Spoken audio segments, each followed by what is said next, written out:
রাজধানীর Gudaraghat link road থেকে বাড্ডার শাহজাদপুর পর্যন্ত অবৈধ স্থাপনা উচ্ছেদের রাজুকের অভিযান চলছে। সেখানে আছেন সহকর্মী ফয়সাল মাহমুদ। ফয়সাল, জানাবেন অভিযানের বিস্তারিত, কি ধরনের স্থাপনা উচ্ছেদ চলছে? শাফিন, সকাল ঠিক 11টার পরপরই শুরু হয়েছে রাজুকের এই উচ্ছেদ অভিযান।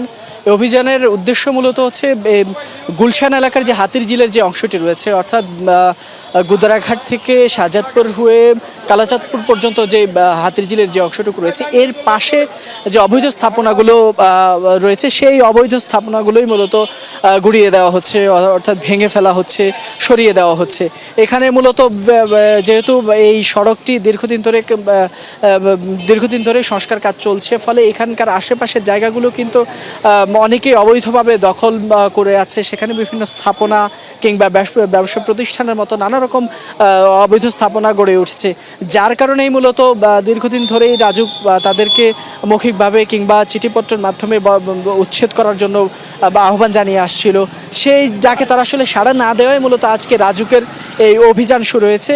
সেখানে আমরা দেখছি যে ধরনের চায়ের দোকান কিংবা অস্থায়ী স্থাপনা কিংবা স্থায়ী স্থাপনা যারা করছেন, কংক্রিটের বা ইটের মাধ্যমে যে সকল স্থাপনাগুলো গড়ে তোলা হয়েছে, সেগুলোও মূলত এই অভিযানের মাধ্যমে সবগুলো গুড়িয়ে দেওয়া হচ্ছে।